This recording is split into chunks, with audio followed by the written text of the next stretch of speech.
Hey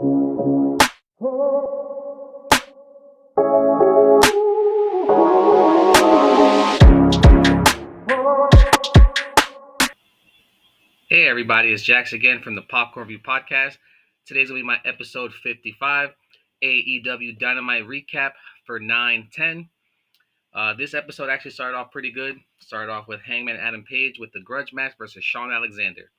Now, during this match, both of them were hitting hard-hitting moves. Both of them were going into each other. Both of them were doing or blocking each other's finisher, so it was a great match to see. Of course, the Don Callis family always gets involved. Lance Archer got involved. Hangman got the better of all of them there. After that match, though, Hangman does grab the mic and just starts talking to, what's his name, Kyle Fletcher. Kyle Fletcher comes out looking like American Psycho, dressed up to the nine, watch, glasses on, suit, belt on as well.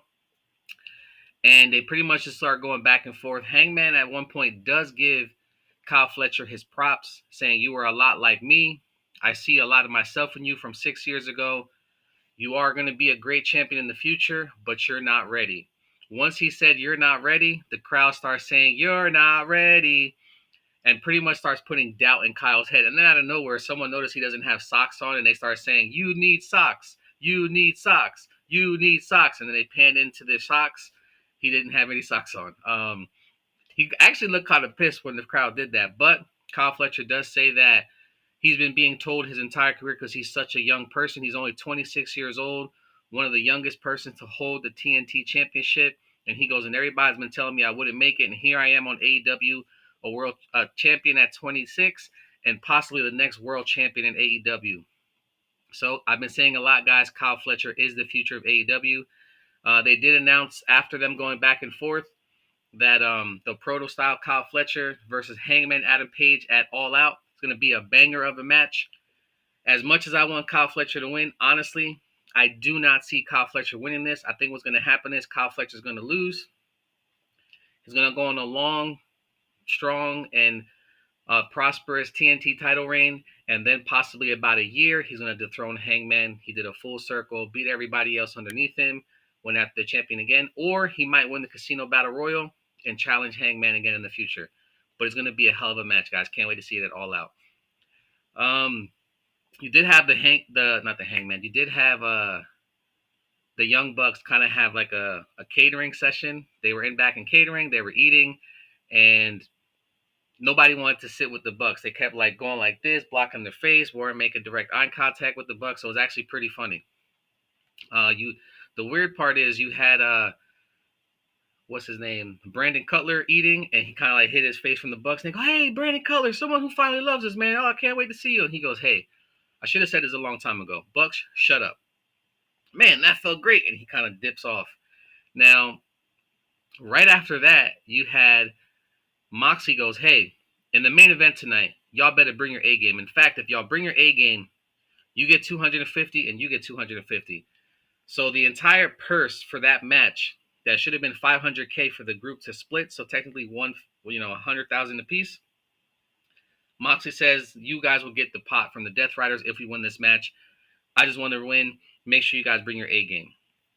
That was a little weird, honestly. I know that they're showing the Bucks are broke because they're no longer EVPs, but it was just a weird segment. But the Bucks said okay, and they go from there. Now, you did have a bunch of segments going on. Again, Moxley talks to the Bucks. Cutler kind of talks shit about the Bucks.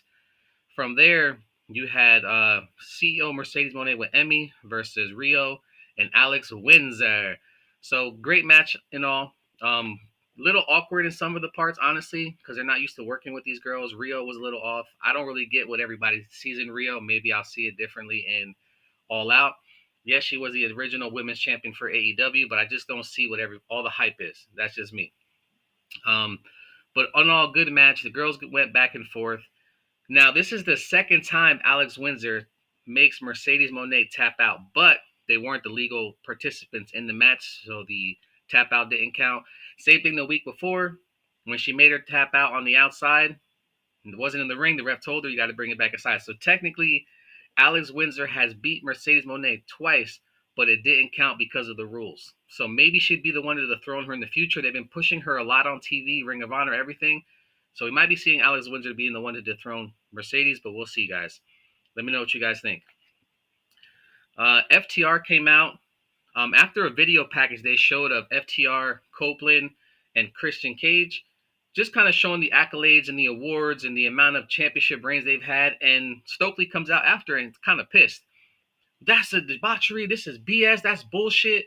You guys only made Christian and Copeland look good. Y'all didn't make FTR look good. Kind of bitching and complaining.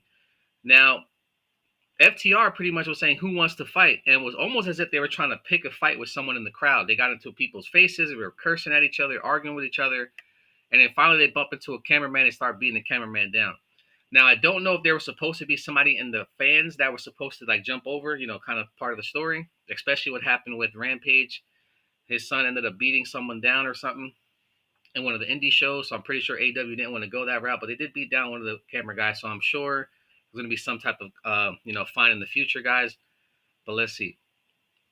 You did have a match there with Toni Storm and Sky Blue. Toni Storm came out. She paid homage to Sandman. They were having a Philly street fight. Never went outside or in the parking lot, but the girls did a great job in the ring. Sky Blue, tremendous seller, great wrestler. Still kind of young, but they show her almost every week, month to month. So at some point, she is going to be someone you're going to see every day that we already have, and at some point she will be a champion, even if it's just, a Ring of Honor. And I'm not trying to down Ring of Honor. I'm just saying I see her winning something in the future. Great match. One thing I could take away from the match that was pretty crazy, Toni Storm kind of pushes Sky Blue out of the ring with her, I guess, hip bump or butt bump, and she was kind of sitting in the ropes with her butt hanging out the ring, and she grabs a staple gun, Sky Blue, and staples both of her butt cheeks. And it kind of makes sense why she was wearing the full mechanic jumper or full suit jumper. When she follows her into the ring, she staples both of herself here, one on each end, and then staples her in her crotch. I was actually really surprised over this. Makes sense why she was wearing a full gear and not her typical, wearing her typical ring singlet. So it made kind of sense, honestly. And then, Sky Blue after that power bombs her through a table. Not really through, but power bombs her onto a table with a bunch of mouse traps. She did not go through the table. She actually slid off. And when she slid off, you hear the mouse traps kind of like clicking and clacking, if that makes sense. And then from there, hear Mercedes like screaming it off. Toni starts screaming it off. Toni actually wins this match here. She is triumphant, but she does get attacked by the Triangle of Madness. I feel like that's kind of a weak name, but I'll let it go. I feel like they look like a coven of witches, so it would have been, if anything, the Witches of Madness or something like that, but that's just me. Y'all let me know what y'all think about the name. But you did have Julia Hart and Tekla attacked Timeless Toni Storm there. They were getting the better of her. Then you see Chris Statlander come in, takes one of the girls out, but then gets double teamed. Hayter comes in, helps out for a little bit. Boom, then she gets double teamed. And the Triangle of Madness, showing them strong. Tekla does a little spider backwards hand pose and is on top of Mercedes Moné, possibly being the next champion. What do you guys think? You did have there, like I mentioned, Toni Storm paying homage for ECW, so that's kind of nice. They're in the ECW arena. It makes a lot of sense. You did have Ricochet versus Shelton Benjamin, and before the match, Ricochet kind of tricks Sheldon into saying, hey, I'll leave GOA in the back. Y'all leave MVP and Bobby in the back. We'll do a gentleman's agreement, just one-on-one. This match was fucking amazing. We all know Ricochet could sell. We all know that Sheldon's tremendous in the ring, and together they made fucking magic. Ricochet was getting the better of him, though. And then it almost like a light bulb went off. Sheldon woke the fuck up and started beating the shit out of fucking Ricochet. And again, Ricochet could sell, so he makes everyone look that much better. Now, I will say, gentleman's agreement did not last very long. GOA comes in, calls Sheldon the match. Ricochet wins it, all happy, kind of putting his arms up like he's Rocky and shit, like, yeah, I won. MVP and Bobby come in, start attacking GOA. Ricochet kind of don't know what the fuck's going on. They kind of drag him out, split those guys up, but they will be fighting at All Out. Ricochet and GOA versus the Hurt Syndicate. Can't wait to see it. No matter who wins that outcome of that match, it's going to be a great fucking match, guys. What y'all think? Let me know. After that, you did have that Hook had a little segment somewhere throughout the day. Like I was outside, like in the city skyline, like he was having a bonfire. and he pretty much said, "Hey Joe, the ops, I'm happy you guys have my back. I appreciate that, but maybe it's time for me to stand on my own 2 feet." And then he goes, "Or maybe." So who is Hook joining?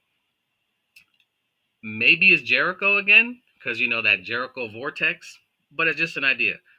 Hopefully he doesn't join the fucking Death Riders. I like Hook, you know, calm, cool, and collected, like they always say that he is. Let's see what he does, guys. But I see Hook being there with AEW for a long time. Hopefully he could win a championship. Not sure where. Be nice to see him and Kyle Fletcher go at it. But as big as Kyle is right now, I think Kyle's going to keep taking those wins. But let me know what you guys think. Main event was Brodito and Brodito and the Ops. Wow, don't know why I forgot about that. The Ops, and then versus you had the Bucks and the Death Riders. This is that main event for that $500,000 purse. Great match, honestly. Went back and forth.